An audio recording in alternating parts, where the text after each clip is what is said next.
Better shake your booties for black girl nerds.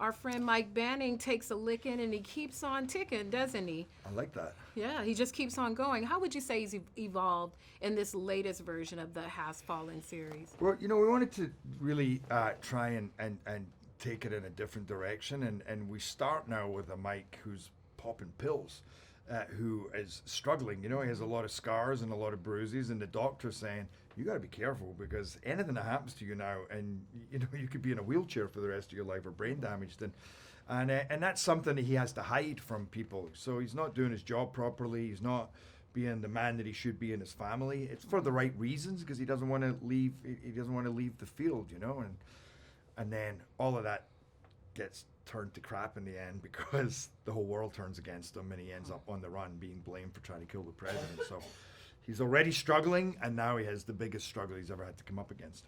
There's a lot of relatability in that. Aside from being a Secret Serviceman, the addiction, the struggling with the family, and the juggling, is this a more relatable version of Mike Banning compared to the others? 1,000%. I do feel there's always been a very human side to Mike Banning, and you see in the first movie that he's having moments with his wife, but this deepens it so much.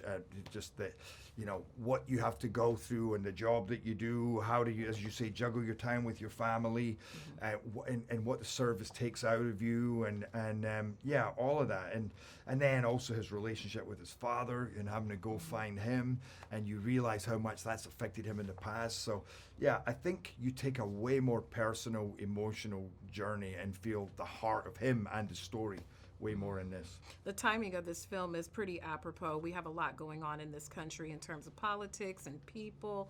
How does this fit in the landscape? Because these are very probable events that could happen currently, given the climate that we have in this country. You're absolutely right, because it's so divisive at the moment, and there's so much hatred, sadly, that you just never know what's going to happen next, and then if you look at the technology as well, like this epic drone sequence, that's been the talk of the town as well, is that's the next threat. And then all there's a lot of themes touched on, from election tampering, political manipulation, fake news, private contracting, all relevant without ever being lecturing or taking an opinion on it, but just seeing that is the current global climate that we're working with. Also domestic terrorism as well. And this movie feels, from a personal perspective, way more relatable in terms of the characters, but also in terms of the world. In addition to Mike Banning doing his usual physicality, we see Nick Nolte doing some physical stuff, Morgan Freeman doing some physical stuff. How was it for you to see the finished version of that, to see these respected members in the acting community doing all this physicality at their age now in this film? Well, it was amazing to do it with them, and I felt a lot of responsibility. One, as a producer on the movie, but two, running with Morgan Freeman very fast upstairs 100 times. But I have to say, when I think about me as a kid growing up in Paisley in Scotland, I thought, and watching Nick Nolte and going, this guy's incredible. I thought, to think that I'd be sitting blowing up a mountainside, sitting next to him, making a movie is a dream come true. But I think they come out of this so well, and they handle the action so well. And the action is kind of unprecedented and really exciting because they're doing it.